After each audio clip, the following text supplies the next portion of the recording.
അടിമാലിയിൽ നിർമ്മാണത്തിലിരുന്ന ബഹുനില കെട്ടിടത്തിൽ കണ്ടെത്തിയ അഴുകിയ മൃതദേഹം പോലീസ് തുടർ നടപടികൾക്കായി മാറ്റി.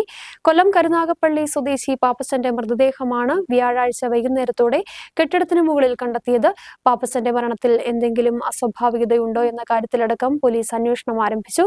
പോസ്റ്റ്മോർട്ടം റിപ്പോർട്ടും മറ്റ് ശാസ്ത്രീയ പരിശോധനാ ഫലങ്ങളും പുറത്തുവന്നാൽ മാത്രമേ ഇക്കാര്യത്തിൽ വ്യക്തത വരുത്താനാകൂവെന്നും പോലീസ് പറഞ്ഞു.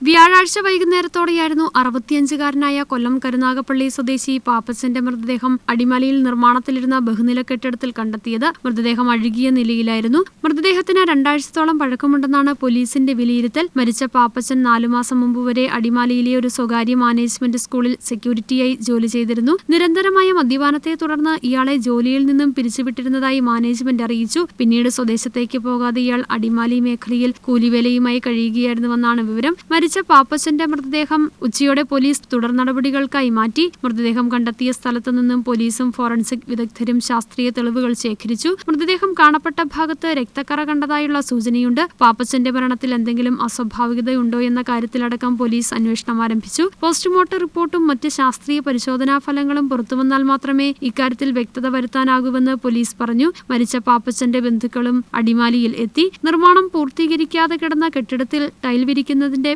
ഭാഗമായി തൊഴിലാളികൾ എത്തിയപ്പോഴാണ് മൃതദേഹം കിടക്കുന്നത് കണ്ടത്. ഉടൻ തന്നെ കെട്ടിട ഉടമയെയും പോലീസിനെയും വിവരമറിയിക്കുകയായിരുന്നു. News bureau, Adimali.